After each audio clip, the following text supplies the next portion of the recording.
एक लड़का जो क्लास के 50 विद्यार्थियों में कभी टॉप 10 में नहीं आया, वह लड़का 55 लाख विद्यार्थियों के अंदर टॉप 10 की रैंक लेकर आ सकता है। तो आज से परिस्थिति का रोना रोना बंद, आज से आर्थिक कंडीशन का रोना रोना बंद, क्योंकि मैं आपके सामने लेकर आ रहा हूं अनीश सैनी को, जिन्होंने ऑल इंडिया 7th रैंक हासिल करी है एसएससी जीडी के अंदर। क्या इनकी कहानी होने वाली है? पिता वेटर हैं, माता प्राइवेट स्कूल के अंदर जॉब करती हैं, लेकिन फिर भी कोई भी परिस्थिति इनको हरा नहीं पाई और आज ऑल इंडिया रैंक 7 लेकर हमारे साथ में अनीश उपस्थित है। आइए सुनते हैं अनीश की कहानी।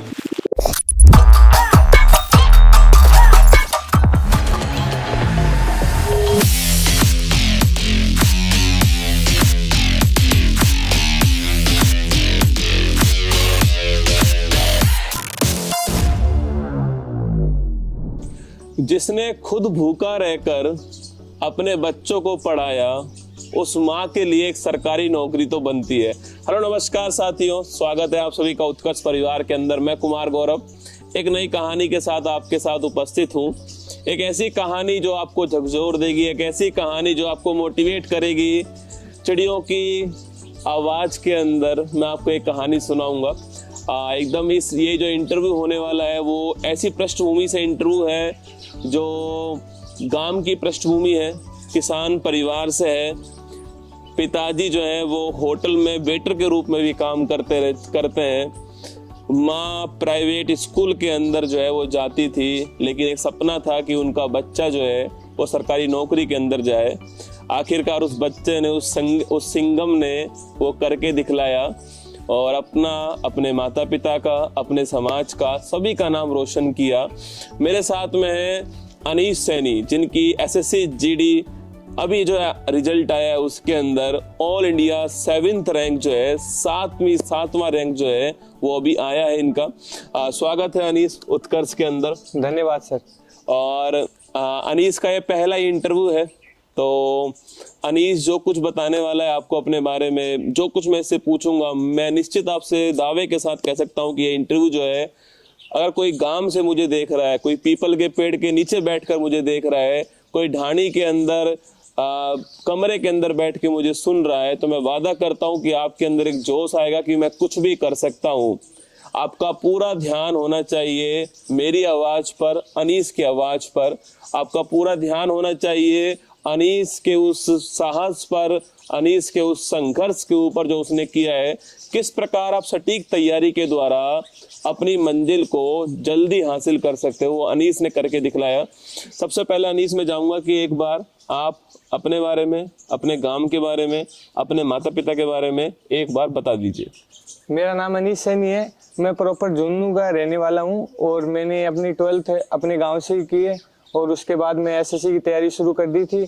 उसमें मेरे भैया एक दो, उनका बढ़िया गाइडेंस रहा। फिर मैंने यूट्यूब पे कुमार गौरव सर का एक ब्रह्मास्त्र 1 जो शुरुआत में बेचा है उसको परचेज किया था। और जब से मैं एसएससी की तैयारी की, पिछले अटेम्प्ट में मेरे फाइनल नंबर थे 146.50, जो राजस्थान की ओबीसी कट ऑफ थी 148.38, उससे मैं बाहर हो गया था। और इस बार मेरे रो मार्क्स थे 149.50 और फाइनल स्कोर है 156.99। तो इस बार इनका फाइनल सिलेक्शन हो गया, लेकिन एक कहानी बड़ी जबरदस्त ये है कि भाई साहब इन्होंने तैयारी इस बार जो है वो केवल 1-2 महीने की है, क्योंकि इनको ऐसा ओवर कॉन्फिडेंस था कि मेरा पिछली बार हो ही जाएगा, कि मेरा तो पिछली बार फाइनल है। Yes sir. लेकिन हुआ नहीं।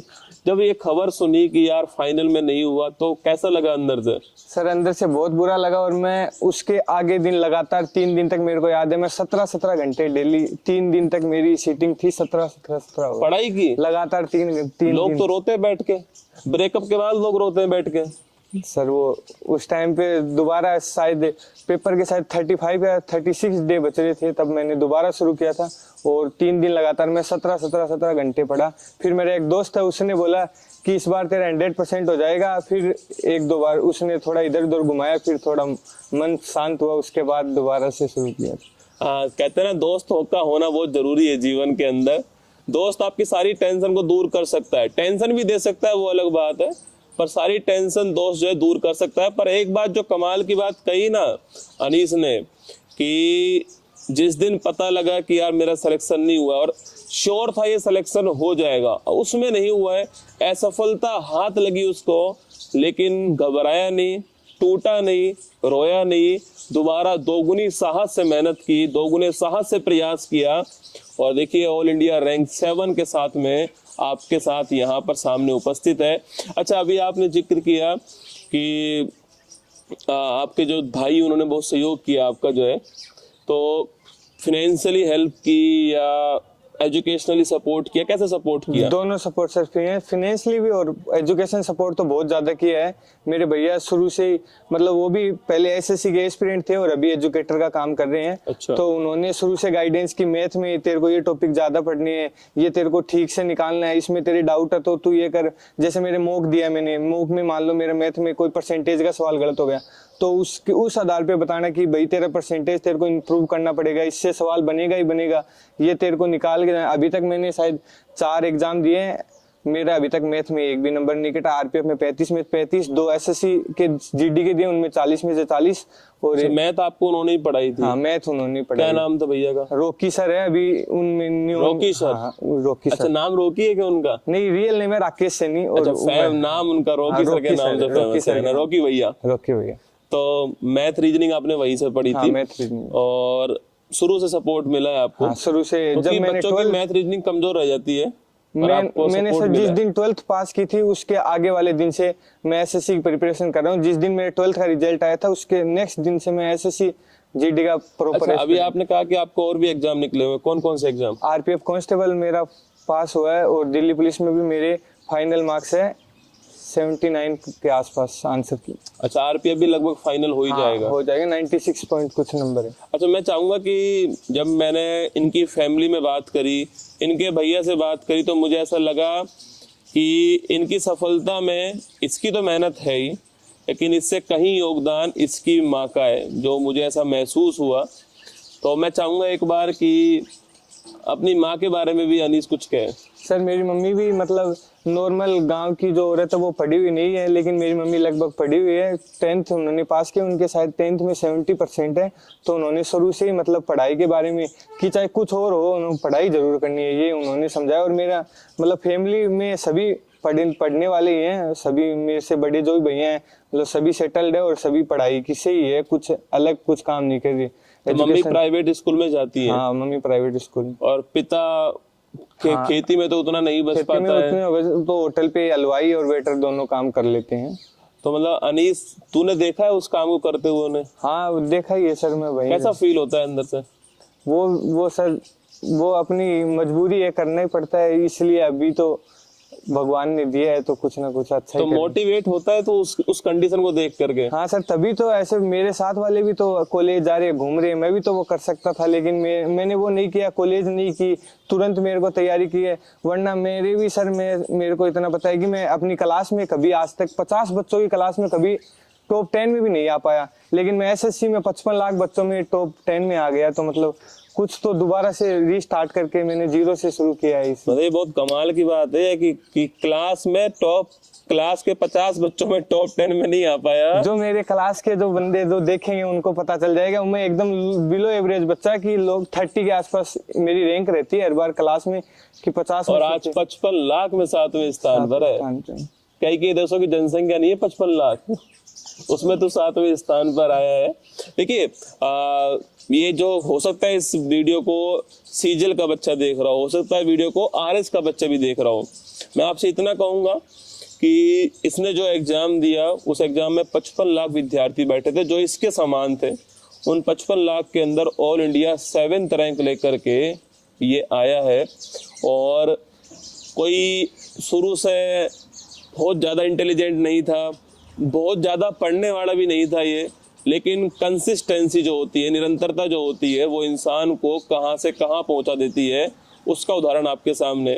मतलब अनीस ने, जैसे होता है ना कि यार कि मौसी के लड़के की शादी आ गई तो बस 10-15 दिन जीवन में चल रहे हैं, घर में किसी की और की शादी आ गई 10-15 दिन जीवन चल रहा है, दोस्त की शादी आ गई जीवन चल रहा है। अनीस ने जीवन किए हैं सर? ये सर एंजॉय तो अब अभी भी मैं प्रॉपर कर रहा हूँ। जो मेरे पास के जो मेरे दोस्त है मतलब अभी मेरे बहुत मतलब जो मोहल्ले के लोग वो भी बोल रहे हैं कि ये बंदा अपने दोस्तों के साथ घूमता है, क्रिकेट खेलने के टाइम पे क्रिकेट खेलता है, फिर भी इसके इतने नंबर आ नहीं सकते। मतलब अभी सच में ये रियल बात है कि मेरे दोस्त ने एक ने बोला है कि दूसरे को बोला था, मेरे को तो नहीं बताया उसने, कि बोला कि ये सारे दिन तुम्हारे साथ घूमता है, तुम जहाँ लेके जाते हो वहाँ लेके चलता है, फिर भी इसके इतने नंबर कैसे आ सकते हैं। तो उसको नहीं पता कि मैं अगर 2 बजे उठ गया तो मैं 2 बजे से लेके सुबह 8 बजे तक भी पढ़ सकता हूँ, कि मेरा अलग सिस्टम है सर। मैं खेलने के टाइम पे हमेशा खेल को प्रायोरिटी दी है कि मेरे को खेलना है तो खेलना ही है। जिस दिन मेरा जीडी का एग्जाम शायद 25 फरवरी को था, तो मैं 24 को भी क्रिकेट खेल रहा था, मेरे को इतना पता है। क्रिकेट फेवरेट है मेरा, और इसीलिए ये नहीं कि मैं क्रिकेट को कभी साइडलाइन नहीं किया कि पढ़ाई के चक्कर में। ये है कि सर अपनी जीडी वगैरह की जो भी नॉर्मल एसएससी की तैयारी उसके लिए 8 से 10 घंटे सफिशिएंट है।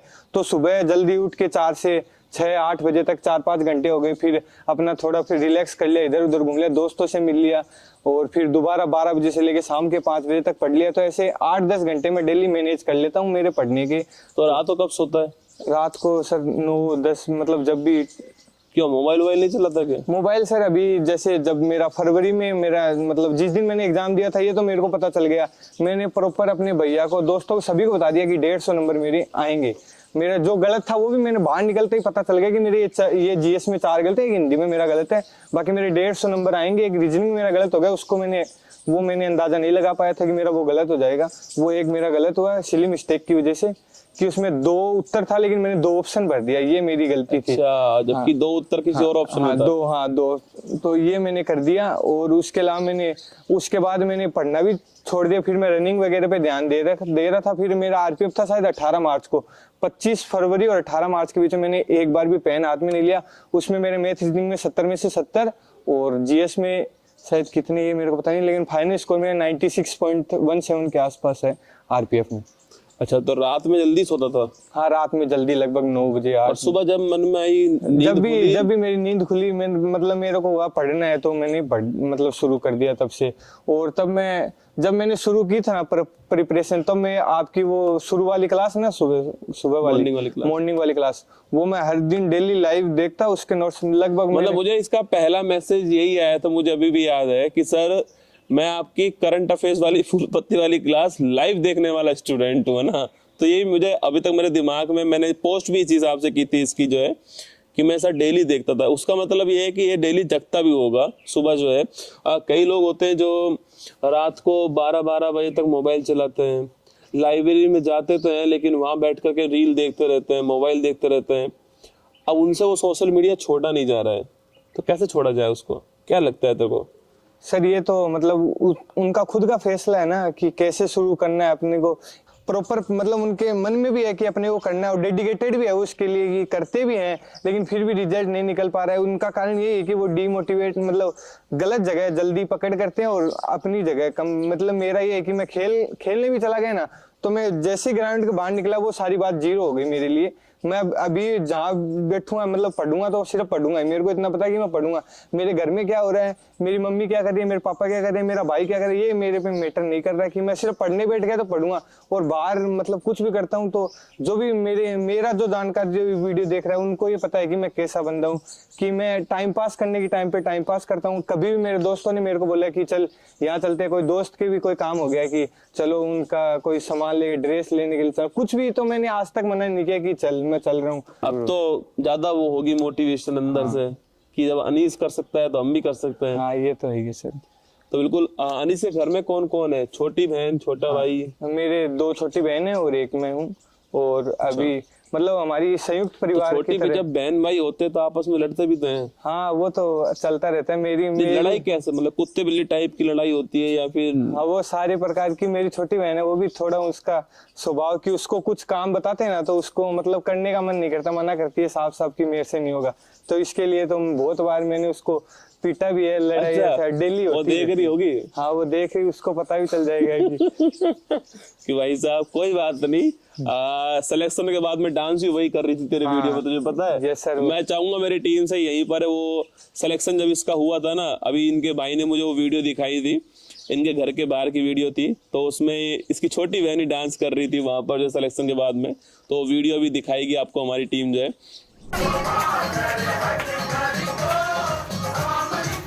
Got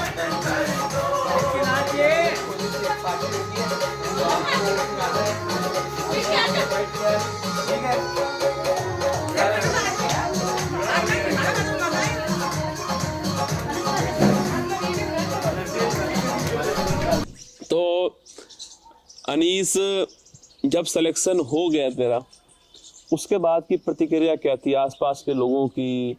सिलेक्शन से पहले की प्रतिक्रिया कुछ और होती है, हाँ सर, जब पिछली इंसान बार सफल हो जाता है तो प्रतिक्रिया कुछ और हो जाती है। पिछली बार क्या हुआ कि मैं जब मेडिकल देके आया, कि मेडिकल में फिट था उस दिन, मतलब मेरे शायद कट ऑफ से 12 या 13 नंबर, नहीं शायद 100, हाँ मेरे शायद 8 या 9 नंबर ऊपर था मैं कट ऑफ से। तब मेरे आसपास वाले जो दोस्त था उनको इनका मेडिकल पास हो गया, तो हमारे मतलब जो दोस्तों में मतलब ये हो गया कि इसका सिलेक्शन हो गया, तो उन्होंने भी अपने आसपास में घर वगैरह बता दिया, तो पूरे मोहल्ले में ये हो गई थी कि इसका सिलेक्शन हो गया है, कि मतलब रिजल्ट आने से पहले। तो फिर अचानक मेरा नहीं हुआ, तो उस टाइम पे सर मेरे को मतलब आदमी से नजर मिलाने भी मेरे को दिक्कत में, लाइब्रेरी भी ऐसे कि कोई नहीं देख रहा तो निकल गया, जल्दी पहुंच गया लाइब्रेरी, कि अब उनको क्या जवाब देंगे। लेकिन उसके बाद भी मैंने बहुत को झूठ भी बोला कि हाँ आया नहीं फाइनल रिजल्ट, थोड़े दिन में आएगा और होगा, ऐसे करते हुए फिर एग्जाम लगा, फिर मेरे 150 नंबर इस बार वाले में आ गए। तब मेरे को लगा कि इस बार तो मेरा होना। फिर भी मेरे फिजिकल से एक दिन पहले सर मेरे पैर में कांच चुभ गया और मेरे 2 पैर में यहाँ पे 2 टाके आए थे। फिर मैंने अपना फिजिकल एक्सटेंड करवाया था 4 या 5 दिन, मतलब 3 दिन एक्सटेंड हुआ था मेरा। फिर 1 तारीख को मेरा फिजिकल ऑन था, तो 1 तारीख को बारिश हुई अजमेर में एकदम तेज, फिर मेरा हुआ 2 तारीख को। तो उसमें भी मेरे पैर में खून वगैरह, मेरा जूता पूरा लाल हो गया था, लेकिन मैंने दौड़ पास की है। शायद 18 मिनट 34 सेकंड में 25 मिनट का टाइम है मेरा बैच का, सबसे पहले मैं ही आया था दौड़ में। और पूरी कायनात जब कहते हैं, जब आप पूरी मेहनत करते हो ईमानदारी से, तो ऊपर वाला भी तैयार होता है आपको रिजल्ट देने के लिए। ये सर मेरे को ये बारिश का होना, हो सकता है अगर वो बारिश नहीं होती तो तू 1 आध 2 मिनट 4 मिनट और लेट होता। हाँ हो सकता है 1 दिन पहले की कंडीशन कुछ और होती। हाँ सर, ये सही बात है कि 1 दिन पहले की कंडीशन कुछ और, लेकिन उसमें वो लगी थी ना, उसमें मेरे भैया जो SMS में है ना, उन्होंने प्रॉपर कि किसी डॉक्टर की कोई सुझाव नहीं, उनको बताया कि उनको कुछ भी वो जो NS वगैरह डालनी है डेली, मतलब 4 दिन में मेरे पैर को ऐसा कर दिया कि मैं पैर रखने लायक हो जाऊं। फिर भी मैंने जब भी फिजिकल दिया, क्यों दौड़ रहा था अनिसुद्दीन? कोई बात नहीं, एक नौकरी तो थी, क्या फर्क पड़ता? सर फर्क पड़ता है, मतलब जब ये ईगो पे बात आ जाती है तो फर्क पड़ता है सर। मेरे को ये वाला सिलेक्शन लेना ही था। मेरे को पिछले वाली का जो मेरे दोस्त, जो मेरे आसपास के लोग, उन्होंने बताया कि इसका नहीं होगा, ये क्या ही कर पाएगा, अभी तो इसने पढ़ाई भी छोड़ दी है, अभी 15 दिन में 20 दिन में क्या ही पढ़ाई करके कर पाएगा। तो उनको दिखाने के लिए करना जरूरी था सर। ये इंटरव्यू में मैं आपको इसलिए दिखा रहा हूँ, वरना रैंक बहुत सारी है। मैं ऐसा मान रहा हूँ कि इंटरव्यू में आपको जो दिखा रहा हूँ ना, उसका उद्देश्य ये है कि एक भी परिस्थिति इसके पक्ष में नहीं थी। कई लोग इंतजार करते हैं कि यार समय हमारे पक्ष में होगा ना, तब हम बेस्ट करेंगे, तब हमारा सर्वश्रेष्ठ देंगे। मेरा ऐसा मानना है कि जब परिस्थिति बिल्कुल खराब हो ना, वो सबसे अच्छा समय है आपको अपना बेस्ट देने का। वही अनीस ने किया। फिजिकल से 3-4 दिन पहले पैर में कांच का चुभना, 2 टांके पैर में आना, खून के साथ में पे भागना, अपना फिजिकल पूरा करना, पेपर से पहले 1 महीने पहले एक पेपर में असफलता हासिल हो जाना, जिसमें सफलता की पूरी उम्मीद थी। घर से कोई इतना आर्थिक रूप से संबल घर नहीं है, उसके अंदर भी अपने घर पर रह कर के पढ़ाई करना, जमकर पढ़ाई करना, तभी तो इंसान जो है निखरता है। कहते हैं ना कि सूरज की तरह चमकना है तो उसकी तरह तपना पड़ेगा आपको, उसकी तरह जलना पड़ेगा भट्टी के अंदर, तब आप सूरज की तरह चमकोगे। ये इंटरव्यू आपको दिखाने का मैं चाहता हूं कि जितने बच्चे इस वीडियो को देखेंगे, कमेंट बॉक्स में ये जरूर लिखना कि सर आज से परिस्थिति का रोना रोना बंद, आज से केवल सिर्फ और केवल मेहनत और मेहनत। बिना मेहनत के तख्तोताज नहीं मिलते हैं, मेहनत से ही आपको ताज मिलेगा, मेहनत से आपको सम्मान मिलेगा। अच्छा, अनीस का फेवरेट फूड क्या है? फेवरेट फूड सर, जो आप बार बार में नाम लेते हो, रसगुल्ला। रसगुल्ला मेरा ऐसा हमारी टीम ने रसगुल्ला का पूरा बंदोबस्त किया, आप हल्के मत लेना हमको, ठीक है? मतलब हमने रसगुल्ला तो, क्योंकि मैं बोलता हूँ रसगुल्ला, तो इसलिए मंगाया था, पर जब इससे पूछा तो इसका भी रसगुल्ला ही फेवरेट है। अच्छा, लाइब्रेरी जाता था पढ़ने के लिए, तो कभी कभी ऐसा होता है 1 घंटा पढ़ लिया तो 5 मिनट बैठकर रील देख लूं, कुछ स्क्रॉल कर लूं, और फिर उस चक्कर में 1 घंटा इंस्टाग्राम पे रील ही चल रही है। हाँ, वो जब पीछे वाला पीरियड था ना, उसमें तो मैंने बहुत ऐसा किया कि लाइब्रेरी गया, कि अब जैसे मेरे को, अब मैं खाना खाने के लिए घर पे आया था, खाना खाने के लिए दोबारा तो आधे घंटे पहले रील देखी, उसके बाद पढ़ना शुरू किया। उसके बाद जब मेरे को पता चल गया कि अब 5 बज गए, मेरे को जाना है मतलब वापस घर जाना है खेलने के लिए जाना कहीं तो दोबारा आधे घंटे पहले और खराब कर दे, रील देख ली। लेकिन वो जब उस टाइम रिजल्ट के बाद जब मैंने शुरू किया तो इंस्टाग्राम वगैरह व्हाट्सएप और टेलीग्राम मैंने चालू रखा था, बाकी सब डीएक्टिवेट कर दिए कि अब एक बार मतलब 30-35 दिन मेरा जितना भी है कि मैं देखता हूँ कि मेरा 100% कितना है। मैंने अपने आप को यही, और आपकी वो लाइव वो 4 लाइन है ना, वो रख हौसला वो मंजर भी आएगा, प्यासे के पास चलकर समुंदर भी आएगा, थक कर ना बैठे मंजिल के मुसाफिर, मंजिल भी मिलेगी और मिलने का मजा भी आएगा। वो मैंने अपनी लाइब्रेरी की सीट पे चिपका रखी है और उसी से मैंने मतलब सब कुछ डीएक्टिवेट करके उस टाइम पे सिर्फ जो मैं पढ़ाऊँ ऑनलाइन क्लासेस मैंने लगभग बंद ही कर दी थी। जो आपकी वो तिरंगा सीरीज है वो मैंने रिवाइज किया था, लूसेंट वगैरह आपने पढ़ाया था ना, वो तिरंगा सीरीज के जितने भी 7 फेरों वाले वो 7 एपिसोड, वो बस ऑनलाइन के लिए मैंने वो मैटर किया। बाकी सिर्फ हो सकता उतना बुक में कि मैं जितना बुक से पढ़ सकता हूँ, मेरे को ये पता चल गया कि बुक से ही जो होगा वो सब कुछ बुक से ही होगा अपना, तो मैंने बुक से ज्यादा किया। अच्छा, और कई लोग भटकते हैं, जैसे कि इतिहास को पढ़ने के लिए 10 चैनलों पे जाएंगे, हाँ इससे पढ़ लिया, वही चीज किसी और से पढ़ ली, चीज एक ही है। हाँ, इतिहास थोड़ी चेंज हो रहा है, चीज वही होती है। जबरदस्ती टाइम खराब करते हैं, अपना भटकते हैं, उनके लिए क्या कहेगा नीच? ये सर वो मतलब उनके क्या है कि एक क्या है कि उनको बहुत पढ़ना है कि अपने को व्याख्याता थोड़ी बनना है कि कोई टीचर थोड़ी, अपने को तो वो एक 1 डे एग्जाम अपना वो 1 घंटा अपने फेवर का होना चाहिए। मेरे तो ये मानना है कि मेरे को कोई व्याख्याता नहीं बनना है। मेरे भैया है जो आप है, आपको भी यही कहना है कि शुरू में क्या है कि पूरा अपने को भंडार नहीं लेना है किसी भी चीज को। और एक क्या है कि मतलब मेरे से भी ज्यादा नॉलेज का मेरे दोस्त है और भी वगैरह जिनको मैं जानता हूँ, उनको मेरे से ज्यादा नॉलेज है, उनको मेरे से ज्यादा आता भी है, लेकिन क्या है कि वो वहां परफॉर्म नहीं कर पाए। उनका कारण ये है कि मॉक कम लगाए उन्होंने, मैंने लगभग 350 मॉक लगाए हैं। 350 तो वो 1 घंटे वाला प्रॉपर पूरा टेस्ट लगाए 350 तो, और वो मेरे पास लिखे हुए हैं कि मेरे इसमें रीजनिंग में इतने नंबर है, मैथ में इतने नंबर है और जीएस में मेरे इतने नंबर है। और मतलब चारों सब्जेक्ट में नंबर कम आए, हाँ, तो फिर क्या करता था? नहीं, चारों सब्जेक्ट की अलग अलग कॉपी है कि जैसे मेरा आज मैथ में गलत हुआ तो वो सवाल मैंने लिखा है अपनी कॉपी में कि उसके तरीके के 20 सवाल निकाल दिए जो कि ये मेरा गलत क्यों हुआ है और इसको मैं कितने जल्दी, जैसे मैंने शायद मेरे याद है कि मैंने 36 मिनट में अपना ये जीडी वाला पेपर कंप्लीट कर लिया था, बंद करके बैठ गए। हाँ, हॉल में 36 मिनट में मैंने पेपर कंप्लीट करके मेरे को ये हो गया कि अब फिर मेरे ये दिक्कत हो गई कि मेरे को ये लगा कि और एक्साइटेड में अपन ने कुछ गलत तो नहीं कर दिया। फिर मैंने मैथ दोबारा चेक की, शायद वो 7-8 मिनट में मैथ चेक की थी, एक क्वेश्चन दोबारा निकाल के रीजनिंग चेक की। अब उसमें क्या हुआ कि मैंने वो रीजनिंग चेक की ना, तो उसमें मैंने 1% बदला था कि वो दोबारा वो मेरा गलत है, सबसे बड़ी गलती वो मेरा गलत है। और एक हिंदी में मैंने बदला था, वो भी मेरा गलत है। वो 2% मैंने पहले अटेम्प्ट में, अगर मेरा ये होता ना 59 मिनट में मेरा पेपर होता था, वो मेरे आज 2% और भी सही होते और मेरे मार्क्स अलग होते। 2 नंबर से जब आगे फाइनल में 2 नंबर बढ़ते ना, तो ये रैंक जो है वो 7 से वह 1, 2, 3 के अंदर सर मेरे से जो रैंक बने वो सिर्फ 1.5 नंबर ही ऊपर है, मतलब। और सोचो 2 नंबर अगर, और मेरे को एनसीसी का एक भी मार्क्स नहीं मिला है, मैंने प्रॉपर अपना वही है जो भी नंबर आए मेरे सिर्फ पेपर से ही है, एनसीसी के 0 मार्क्स है। हाँ, ये बहुत जरूरी है बताना। हाँ, आज के टाइम में मैं यही सवाल पहले पूछना चाहिए था मुझे कि एनसीसी वाला तो नहीं है। नहीं एनसीसी के मेरे, चलो वो भी अपनी मेहनत से लाता है, मैं तो ऐसा मानता हूँ, फिर भी ठीक है, एडवांटेज तो है। हाँ, एडवांटेज है, लेकिन उसके मेरे 0 है। मैंने अपने एग्जाम ही है जो भी मेरा है, जो भी नंबर है मेरे सिर्फ एग्जाम के ही नंबर है। तो सारे नंबर इसके एग्जाम के ही हैं। तो अब सिलेक्शन हो ही गया है, अब क्या प्लान है आगे की? अभी क्या लिया है, मतलब तूने कौन सा अप्लाई किया था? सेक्रेटरी सिक्योरिटी फोर्स मेरे को ऐसे सब मिला है। एनसीबी मैंने उस टाइम पे जो भी है कि अब अपने को एक्सेप्ट करना ही पड़ेगा, उस टाइम पे मैंने भरा नहीं, या जो भी मेरी गलती है। एनसीबी नहीं भरा? हाँ, एनसीबी मैंने शायद 4थे नंबर पे किया था।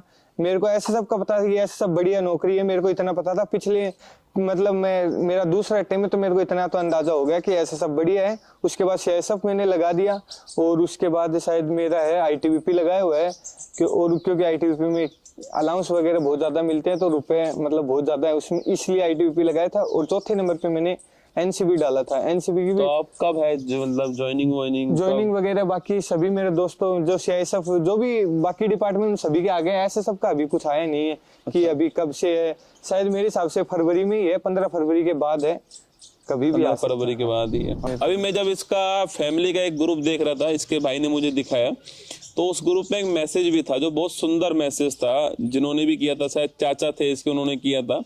बहुत ही सुंदर मैसेज था कि सफलता जो होती है वो सुख सुविधाओं की मोहताज नहीं होती है।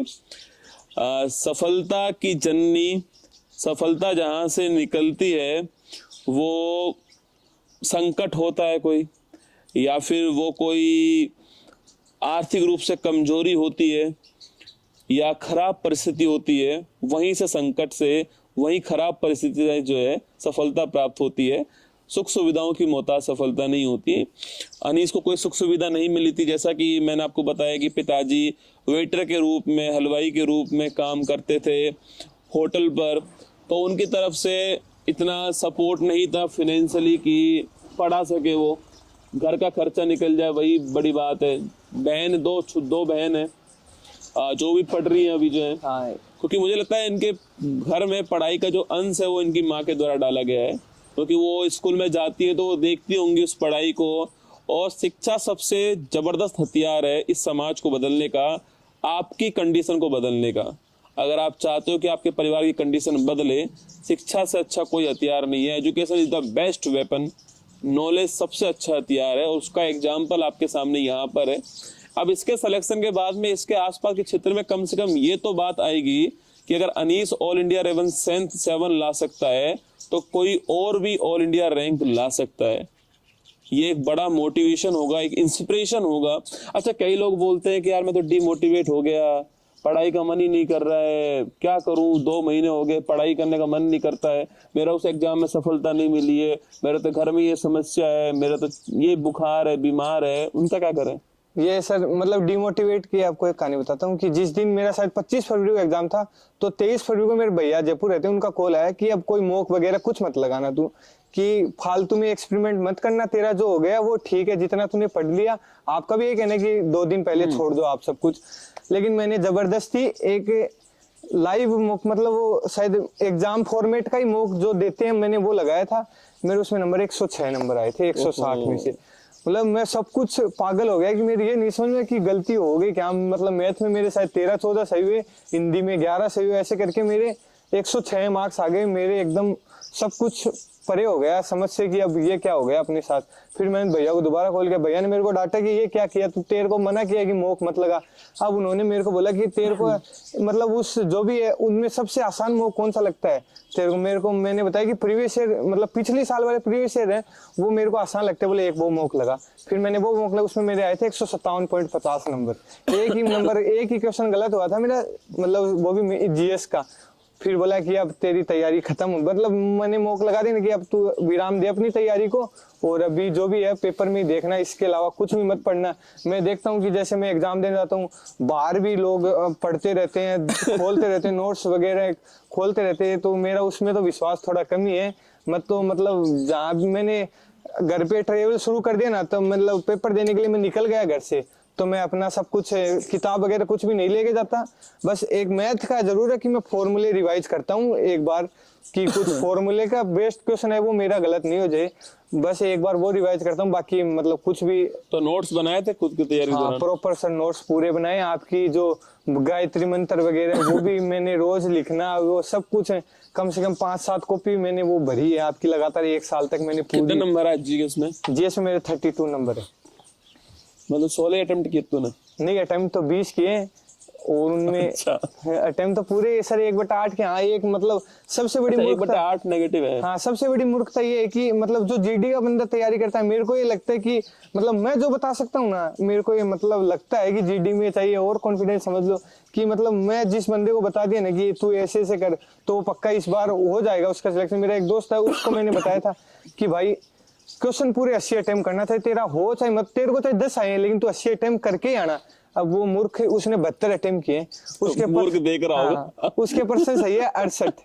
अब उसके परसेंट सही नहीं, उसके साथ 63 या 64% सही है, बाकी उसने 8 किए नहीं। आ रहे तो मेरे को भी 74 ही थे, 74% ही मेरे को जो पेपर में मेरे को लग रहा था कि यार उसमें भी एक रीजनिंग वाला गलत हो गया, एक हिंदी वाला गलत हो गया, मतलब वो भी 2 गलत हो गए। बाकी तो मेरे भी 8 में से 6, 8 मैंने जो 6 मैंने तुक्के मारे, उनमें 2-3 मेरे सही हुए। उसने 72 अटेम्प्ट किए और उसके 64 सही है, मतलब एक्यूरेसी भी ठीक सी है, लेकिन फिर भी उसका फाइनल सिलेक्शन नहीं हुआ, कट ऑफ में बाहर हो गया वो। और कट ऑफ में तुक्के लगाता 0.113 से बाहर हुआ है। अगर वो 8% में तुक्के लगाता तो ये पक्का ही है, वो सब में ए भी भरता ना। तो प्लस जीडी का एग्जाम है फरवरी में, जो बच्चा एग्जाम दे रहा है उनको क्या सलाह अनीस देगा? अभी मतलब उनको कोई नई चीज तो पढ़नी नहीं चाहिए मेरे हिसाब से। फरवरी में एग्जाम शुरू है तो नई चीज से तो दूर रहो। मैक्सिमम रिवीजन हो सकते उतना रिवीजन करो, अपने नोट्स दोबारा पढ़ो। कोई जीके में क्या रिवीजन करें? जीके में सर जैसे मॉडर्न इंडिया से जो हिस्ट्री का सवाल है वो शायद मॉडर्न इंडिया से बनेगा। बाहर वो सिंधु घाटी सभ्यता वगैरह पूरा पाषाण ये सब कुछ बंद है। एसएससी मॉडरेट हो गई है तो। और करंट अफेयर आप जो भी आज आपने रिवीजन कराया शायद पूरे जनवरी का रिवीजन हाँ, वो 6 महीने वाली जब पिछली साल आपने साल के शुरुआत में करवाया वो पूरा वो क्लास पूरी देख लो। करंट अफेयर वहां से कवर हो जाएगा लगभग। जो भी 1-2% बनेंगे वो वहीं से कवर। साइंस में सिर्फ आपकी वो जो 7 फेरों वाली क्लास और तिरंगा सीरीज की साइंस है वो पढ़ लो। जीडी के बंदे को साइंस की जरूरत ही नहीं है क्योंकि पर्सन आएगा एक मुश्किल से वो भी ये HCl वगैरह हाँ साइंस की बुक पढ़ रहा है, ये बायोलॉजी के नोट्स पढ़ रहे हैं। एक मेरा दोस्त है वो अभी इस बार पॉइंट 13 से बाहर हुआ है, उसका क्वेश्चन नाम है, उसको पता चल जाएगा कि मैं उसकी बात सुन ले भाई तेरे बारे में है कि वो साइंस की मतलब नोट्स वगैरह से पढ़ता है। मतलब बोला कि मैंने उनको पूछा कि यार अब 20 दिन बचे, अब चल बता क्या रिवीजन। हम दोनों उस दिन मिले थे, हमने बोला यार क्या रिवीजन करना था। बोले यार अभी तो मेरी तो पूरी बायोलॉजी पढ़ी है, केमिस्ट्री पढ़ी है, मेरे को 10-10 दिन। तो मैं बोले यार तू पागल है क्या, सिर्फ प्रीवियस ईयर लगा लेना जो भी प्रीवियस। और जो बंदा मतलब अभी जो फरवरी में एग्जाम उनके लिए बता दूं कि प्रीवियस ईयर जो जितने निकालेगा उतना ही उसका मार्क्स बनेगा, उतना ही वो स्ट्रॉन्ग होगा। मतलब मैं इतना बता सकता हूँ जो ऑल इंडिया रैंक 1 भी है उसने मेरे से ज्यादा प्रैक्टिस नहीं की। मैं ये लिख के दे सकता हूँ कि उसने मेरे स्टैटिक जीके पे ध्यान देना बहुत जरूरी है। आजकल एसएससी स्टैटिक पे ध्यान बहुत अच्छा दे रही है और बढ़िया पर्सन बन रहे हैं। और उसमें भी क्या है कि कई टीचर्स है जो बहुत वाइड बता देते हैं एकदम से कि ये महाराज अगर सब कुछ पढ़ा ही दिया आपने हाँ तो याद, अगर बच्चे को याद नहीं रहा, मेरा ऐसा मानना है कि भाई मैंने तुझे सब कुछ पढ़ा दिया, तुझे पेपर में याद नहीं आया तो सब व्यर्थ है। हाँ वो एकदम मतलब जो आपने इतना पढ़ा है कि वो ये भरतनाट्यम में तुम्हें 50 नाम लिखा दूं। हाँ मतलब यही बात है सर कि अपने को कि भरतनाट्यम के 50 नाम है और कथकली के 50 नाम है। अब अपने को उनमें से याद 2 ही है तो इससे अच्छा तो ये ना उसके 10 याद करो, उसके 10 याद करो, कम से कम 20 तो अपने दिमाग में तो उसमें तो आएगा कम से कम। और जीडी है इतना कोई इतने डीप लेवल में आएगा भी नहीं और आएगा वो किसी का सही भी नहीं होगा। मेरे तो इतने क्या है कि टीचर्स ने ऐसा माहौल बना रखा है ना हाँ कि ये भी पढ़ो वो भी पढ़ो। मतलब ये बहुत महत्वपूर्ण। साइंस वाला कह रहा है साइंस बहुत महत्वपूर्ण है, इतिहास वाला कह रहा है एंशिएंट बहुत महत्वपूर्ण है, जबकि सबको पता है सवाल मॉडर्न का आने वाला है। ये सबको पता है कि ये उसको भी जो बंदा वो पढ़ रहा है ना मतलब उसको भी पता है कि मॉडर्न से सवाल आएगा, लेकिन फिर भी उसको ये पढ़ना। और जीके में अच्छा स्कोर आना बहुत जरूरी है क्योंकि जीके का एक तो टाइम नहीं लेता है। और जैसे सर जैसे राजस्थान यूपी हरियाणा इनकी कट ऑफ आई जाती है तो इनमें जीएस में स्कोर करना ही पड़ेगा। पिछली बार मेरे 11 जीएस में थे, क्वेश्चन सही थे तो उसकी वजह से मेरा रह गया ना, नहीं हो पाया। इस बार 16 ठीक हाँ 16 नंबर बढ़ गए, मतलब 10 नंबर एक साथ 10 का इम्प्रूवमेंट हुआ ना। तो मतलब कि जो अपने जैसे उनमें 80% से ऊपर कट ऑफ जा रही है। पिछली बार तो 150 चली गई थी कट ऑफ, अपनी राजस्थान की कट ऑफ 148.38 से ओबीसी की कट ऑफ। तो मतलब जिन स्टेटों में कट ऑफ एकदम हाई है उनको तो अपना चारों सब्जेक्ट आनी चाहिए। ये नहीं है कि वो जमाना गया कि उसमें 3 सब्जेक्ट मेरे को आते थे, एक में मैं देख के कर लूंगा। अब वो वाले पता लगा मैथ में लगा पड़ा है तो मैथ में मतलब किसी का फेवरेट टीचर मान लो जो भी है वो उसी में लगा पड़ा है, यूट्यूब पे लगा पड़ा है, उसी की सारी वीडियो देखने में लगा पड़ा है। और मैथ वगैरह मेरे को ऐसे लगता है कि मतलब आजकल टीचर से कि इसको 1 सेकंड में कैसे सोल्व करूं, 2 सेकंड में कैसे तो उसका कोई टाइम में 60 मिनट दे रहे हैं ना एसएससी वाले, उसमें क्या करेगा भाई तू उसको 1 सेकंड में करके क्या कर लेगा। मेरी तरह कोई नया जुगाड़ लगा के गलत ही कर देगा ज्यादा से ज्यादा, कुछ सही तो एक्स्ट्रा करने वाला भी नहीं है। तो इसीलिए कि अपने बेसिक्स पे ध्यान देना पड़ेगा। तो अभी जिनका एग्जाम है वो जीके में रिवीजन करे खूब। हाँ जीके में एकदम स्टैटिक खूब पढ़े, जीके में रिवीजन खूब पढ़े, अपनी पॉलिटी स्ट्रॉन्ग करे कि। और पॉलिटी में ऐसे नहीं कि ये आर्टिकल पढ़ लिया वो आर्टिकल, आपके जो गायत्री मंत्र है वो बहुत है पॉलिटी। मैं ऐसा मानता हूँ कि जीडी का जिसको एग्जाम देना वो गायत्री मंत्र तो जरूर देखे। जो गायत्री मंत्र से ही मतलब जो एक बात करूँ जिसको जीएस की 0 नॉलेज है ना उसको आपके 40-45 दिन लगातार गायत्री मंत्र दिखा दो, वो शायद 7-8% कर देगा उसको 7-8% आराम याद करना नहीं पड़ेगा, वो अपने आप इतनी बार सुनोगे ना तो दिमाग में सेट दिमाग में अपने आप सेट हो जाएगा। रिवीजन करने की जरूरत नहीं है, क्लास लो छोड़ो बस बंद करो इस क्लास। हिंदी के लिए क्या करना चाहिए? हिंदी के लिए सर मेरा ये मानना है अपने राजस्थान वाले लगभग बंदे हिंदी चुनने वाले, तो मैक्सिमम आप जैसे टॉपिक्स वगैरह पे ध्यान मत दो, एक जो संज्ञा सर्वनाम विशेषण ये 3 टॉपिक पढ़ लो आप। किसी टीचर की जरूरत नहीं है। मैं खुद मानता हूँ कि हिंदी के लिए कोई गुरु नहीं है, कोई किताब नहीं है। मैं खुद अपनी हिंदी इंप्रूव किए, खुद पढ़ा है कि राघव प्रकाश सर की वो बुक है मोटी वाली। मैं शायद अभी मैंने सोचा था कुछ टाइम पहले कि मैं SI की तैयारी करूँ, तब मैं वो बुक ले गया था, मेरे पास वो थी। मैं उसी से मुहावरे पढ़ लिए, लोकोक्ति पढ़ ली। और जो अपने हिंदी भाषाई वाले जो राज्य हैं उनकी तो हिंदी लगभग 15 तो जो अब मतलब मैं मानता हूँ कि जो मेरे ताऊ जी है, मेरे पापा है जो अनपढ़ है, जो हिंदी नहीं पढ़ रहे हैं, वो भी 15% तो कर ही देंगे। लेकिन पिछली बार तो मेरे खुद के भी 15 हुए हैं। जो ज्यादा दिमाग लगाएगा ना, जो हिंदी में ज्यादा दिमाग लगाएगा वो पीछे ही जाएगा, आगे नहीं जाएगा, मेरे को इतना पता पर है। हिंदी में आप पूरा फुल बटा फुल ला सकते हो, फुल आराम से ला सकते हैं सर। बस थोड़ा मुहावरे प्रीवियस ईयर देख लो। और शुरुआत में क्या है कि SGD में क्या है कि जैसे कि उसने पहले दिन मतलब संधि का सवाल आ गया ना, तो हर दिन आएगा। ये तय है कि लास्ट तक 60 की 60 शिफ्टों में संधि का सवाल, समास का सवाल आएगा। इस बार वो विशेष से विशेषण मतलब वो 2 चीज नई आने लगी थी शुरुआत में। जब मैंने देखा है वो देखा है मैंने, क्या बोलते हैं उसको, रिव्यू वगैरह में देख रहा, तो उसमें दिखाया कि एक विशेष्य का सवाल है, विशेषण का सवाल है। वो मैंने पढ़ा है सिर्फ लास्ट के 3-4 दिन में रिवीजन करके।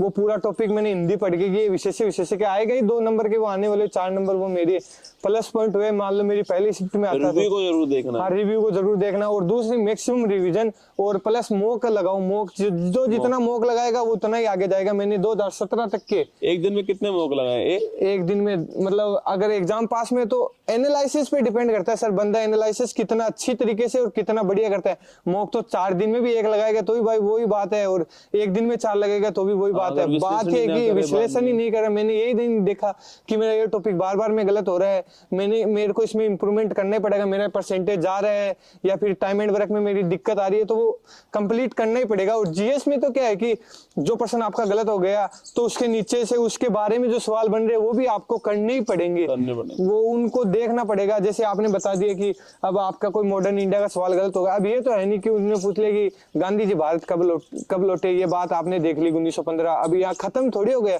कि अब वो पर्सन आ गया तो आगे यही थोड़ी आएगा गांधी जी कब लौटे। उसके बारे में आपको 4 बात देखनी पड़ेगी, गांधी जी पूरा पढ़ना पड़ेगा, तभी तो आपको आगे वाले जो सवाल होंगे वो यही विश्लेषण होता है। हाँ, यही विश्लेषण। और 2017 तक के मैंने शायद GS के भी, मैथ के भी, हिंदी के भी, रीजनिंग के भी, GD के सारे 2017 तक के मैंने निकाल रखे हैं। और मैथ के लिए क्या करना चाहिए? अभी जिनका एग्जाम फरवरी में एग्जाम है, मतलब सर जो अपने हिंदी भाषा वाले क्षेत्र जिनकी कट ऑफ हाई जा रही है उनके लिए तो मैथ रीजनिंग में 1 नंबर भी कट रहा है तो वो सिरदर्द है। अगर 1% भी गलत है ना तो तू 1000 बंदों से पीछे निकल गया है, ऐसे आपको मान के चलो। GS हिंदी में आपका जो भी है आपको करना ही पड़ेगा, लेकिन मैथ रीजनिंग तो आपको 100% ही करके आनी पड़ेगी, तभी आपका सिलेक्शन होगा। मैथ रीजनिंग तो प्रैक्टिस है, वो जितनी प्रैक्टिस करेगा उतनी निखर के आगे आएगा। 20 मिनट का ही तो आता है एक मतलब ज्यादा 20 मिनट का एक मैथ का सेक्शन है, तो उसमें आपको 10 या 12 मिनट लगते हैं। आप दिन में 4 निकाल लिए, चारों के एनालिसिस कर लिया आपने, 4 लगा लिए, जैसे 20 मिनट के लगा लिए, मैथ का आपका कोटा आज का पूरा हो गया। उन चारों को लिख लिया, आपका जो पर्सन गलत हो उस टाइप के, जैसे आपके किसी भी टॉपिक के जैसे नाव धारा है कोई गलत हो गया तो उसके बेस के 20% निकाल लिए आपने, उस टाइप के 20% निकाल लिए और वगैरह। मतलब उसमें कंटिन्यूटी बनाई रखनी पड़ेगी, जो उसके ज्यादा टच में रहेगा वो उतना ही बढ़िया उसका होगा। मैथ रीजनिंग तो जितना पास में जाएगा उतना ही आएगा। और GS में भी अपने को अपडेट होना पड़ेगा टाइम टू टाइम, जो अपडेटेड पर्सन आ रहे हैं या फिर जो नया पैटर्न बदलता जा रहा है वो उसमें पुराने वाले में मतलब एक ही जगह स्थिर होके जो रहेगा वो पीछे ही जाएगा। मतलब शिक्षा ये है कि जो स्थिर हो गया मतलब कोई भी काम वो बढ़ेगा, जो स्थिर हो गया वो घटना शुरू हो गया ना तो वो घटना शुरू होगा। वो जैसे ये कि वो स्थिर नहीं होगा कहीं भी। आज मैं यहाँ हूँ कि मैंने 20 दिन या 50 दिन नहीं पढ़ा तो नहीं मैं वही हूँ, मैं घट गया, मतलब मैं स्थिर नहीं हुआ कि मैं पीछे आया हूँ, मैं आगे नहीं बढ़ पाया। या तो शिक्षा में ये एजुकेशन में ये कि बढ़ते रहेगा ना वो आगे जाएगा। जो रुक गए ना उसको ये लगा कि अब मैं तो भाई पढ़ाई से ऊपर हो गया या फिर मतलब कंपटीशन से मैं ऊपर हो गया, मेरे हिसाब से कंपटीशन तो ये तो कभी होना भी नहीं है, तो इसलिए जो स्थिर हो गया तो वो गिरेगा, ऊपर नहीं बढ़ेगा। वो जीवन की भी यही कहानी है कि साइकिल की तरह है जीवन, अगर चलते रहोगे तो चलती रहेगी, रुक जाओगे तो गिर जाएगी वो वहीं पर जो है। तो बस उसी तरह है। और अनीस की भी कहानी वही कहती है आपसे। अनीस को आपके सामने लाने का उद्देश्य केवल मेरा इतना ही था कि मैं आपको समझा सकूं कि परिस्थितियां सबकी खराब होती हैं और कोई ऐसा नहीं होता है कि जो सब क्लास से ही टॉपर होता है। अगर आप क्लास में भी एवरेज हैं तब भी आप सफलता प्राप्त कर सकते हैं। सर अभी क्लास की तो बात है, अभी मेरे छोटे भाई चाचा का लड़का, उसकी पेरेंट्स मीटिंग थी, वो उसी स्कूल में पढ़ता है जिस स्कूल में मैं पढ़ा हुआ हूँ। तो वो मेरी एक मैडम है जो हमको साइंस पढ़ाती है, उस टाइम पे उन्होंने मेरे को बोला कि यार कमजोर से कमजोर बच्चों का भी सिलेक्शन हो गया है, तो अब तुम क्या कर रहे हो, कुछ कर पाओगे अपनी जिंदगी में, नहीं कर पाओगे। तो मैंने उनको, मैडम को तो कुछ नहीं बोला, मैडम कोशिश तो कर रहे हैं, अपने पूरा एफर्ट लगा रहे हैं, लेकिन अभी जिस दिन रिजल्ट आया था वो हमारे मोहल्ले आसपास की हैं, तो उन मैडम ने स्कूटी रोक के मेरे को बोला था कि जैसा लगता था वैसा तो तू बिल्कुल नहीं निकला, एकदम जो भी किया है ऑल इंडिया रैंक 7 तक पहुंच गया, ये मतलब बहुत प्राउड की बात है। और तू क्लास में आज तक हमेशा कमजोर है, तेरे कभी नंबर नहीं आए ऐसे वैसे, तो अभी इतना मोटिवेट एक साथ कहाँ से लेके आ गया, मतलब वो तो मतलब अगर अनीस, मैं ऐसा मानता हूँ अगर अनीस कर सकता है ना तो आप भी कर सकते हो। हाँ पक्का सर, ये जो मैं एवरेज स्टूडेंट है, मतलब मेरे शायद 10th में भी 74 नंबर है और 12th में एग्जाम नहीं लगे, इस कारण अच्छा, मेरे हाँ मैं 90 बताना आए हैं। भूल गया, आप 12th में ये जो है वो कोविड का समय है ना कोविड में बिना एग्जाम के पास कर दिया, 90% बना दिया आपके, ये वही है कोविड के समय जो आपके बिना एग्जाम के पास हुआ था। तो इसको उस समय तो बहुत खुशी हुई होगी कि मेरे 90% तो पढ़ने पे भी नहीं आते, ये बिना पढ़े 90 आ गए। हाँ हमारे उसमें जो कि हमारे ये कॉलेज में एडमिशन के लिए ना, मतलब वो है कि 12th के परसेंट के हिसाब से मेरे 90 में भी रेगुलर में एडमिशन नहीं हो पाया है। अच्छा, सबके ही आएंगे हाँ, नंबर। सबके ही आए हैं कि 90 में मेरा रेगुलर में एडमिशन है, मैंने प्राइवेट कॉलेज कर रखा था। तो बस यही कहानी थी कि आपके सामने बताई जाए यहाँ पर कि अगर अनीस कर सकता है तो आप भी कर सकते हैं। आज से इस वीडियो को देखने के बाद में अपनी जो परिस्थिति है उनको रोना बंद कर दीजिए। आप लोग जमकर मेहनत करना स्टार्ट कर दीजिए। जिनका जीडी का एग्जाम है, अभी भी समय निकला नहीं है, अभी भी बाकी जो समय है इसका सर्वश्रेष्ठ उपयोग आपको करना है। अगर आप चाहते हो कि युद्ध में खून कम बहे तो युद्ध से पहले पसीना खूब बहा लीजिए, मॉक टेस्ट खूब दीजिए, रिवीजन, हर टॉपर की एक ही कहानी है, बस बताने की जुबानी अलग अलग है। रिवीजन खूब कीजिए, अब नया कुछ मत पढ़िए, मॉक टेस्ट खूब दीजिए, जो पढ़ा है उसके ऊपर विश्वास कीजिए, मॉक टेस्ट का विश्लेषण खूब कीजिए, खुद को शांत रखो, आप कर सकते हो। होच पोच में मत जाओ कि यूट्यूब पे ये भी पढ़ लिया वो भी पढ़ लिया, यहाँ से पढ़ा वहां से पढ़ा, इस टॉपर ने ये किताब बताई तो वो किताब पढ़ ली। मैंने आपसे इसलिए मैंने कोई भी किताब नहीं पूछी अनीस से, कोई भी यूट्यूब नहीं, चैनल नहीं पूछा मैंने इससे कहाँ से पढ़ा, क्यों पढ़ा। मैंने केवल आपको अनीस की कहानी समझाई है, अनीस की कहानी सुनाई है मैंने आपको कि अनीस ने सच में तैयारी कैसे की और आप कैसे कर सकते हैं। जरूर बताना कमेंट बॉक्स में मुझे नीचे। और अंत में अनीस, अब आप और कैमरा दो ही है, कैमरे के उधर विद्यार्थी है जो अपनी तैयारी में लगे हुए हैं। अनीस अपनी तरफ से फाइनल क्या कहना चाहेगा उनको? सर मैं यही कहना चाहूंगा कि जो भी जीडी वाले स्टूडेंट है मैक्सिमम अपना रिवीजन पे ध्यान दे, और हो सकता है उतना, मतलब जो भी मॉक आप लगाते हो उसमें कम नंबर है ज्यादा नंबर है, मॉक मतलब वो नंबर इंपॉर्टेंट नहीं है, आपने जो 1 घंटे के मॉक के बाद 2.5 घंटे उस मॉक को एनालिसिस करने में दिए ना, वो इंपॉर्टेंट बहुत ज्यादा है। आप हो सकता है, और ये भी नहीं है कि एक बंदा 15 घंटे 10 घंटे जो पढ़ेगा उसका ही सिलेक्शन होगा। मैं खुद बता सकता हूँ कि कंटिन्यू अपना जो समाज में जुड़ाव है उससे भी एकदम दूर मत हटो कि बाकी चीजें आपको खराब लगने लगे। एजुकेशन के साथ साथ जुड़े रहना, जमीन से जुड़े रहना। जो आदमी जो सामाजिक बातें जो ज्यादा जानेगा, मेरे को ये लगता है कि वो आगे उतना ही आगे बढ़ेगा, जो उस जिसको व्यवहारिक नॉलेज ज्यादा होगा वो ज्यादा आगे बढ़ेगा। तो एकदम ऐसे नहीं कि आपको 20 घंटे पढ़ने 15 घंटे पढ़ने, वो शायद है भी नहीं। कंसिस्टेंटली डेली 6 से 8 घंटे जो आदमी डेली पढ़ रहा है ना, वो फाइनल कहीं ना कहीं सिलेक्शन ले ही जाएगा। क्योंकि मेरे जैसा एवरेज स्टूडेंट आज 2-2 3-3 वैकेंसी में सिलेक्शन ले सकता है, तो कोई भी बंदा जो होशियार है या कमजोर है, जो बिलो एवरेज है, वो सभी सिलेक्शन ले सकते हैं। मैं तो इतना ही बताना चाहूंगा, और बाकी सभी की अपनी अपनी सोच है। बिल्कुल, अनीस ने जो समझा इस तैयारी के दौरान वो आपको बता दिया है कि कंसिस्टेंसी इज मोर इम्पोर्टेंट, निरंतरता अधिक जरूरी है। और उसी का उदाहरण आपके सामने यहाँ पर ऑल इंडिया रैंक 7 के साथ में आज इसके घर वालों को भी बहुत प्राउड फीलिंग होगी, इसके परिवार को भी बहुत प्राउड फीलिंग हो रही होगी, इसके माता पिता को प्राउड फीलिंग हो रही होगी, जिन टीचर्स ने इनको पढ़ाया है उनको प्राउड फील हो रहा होगा। मैं चाहता हूँ कि आप भी ये गर्व की अनुभूति इन सभी को करवाइएगा।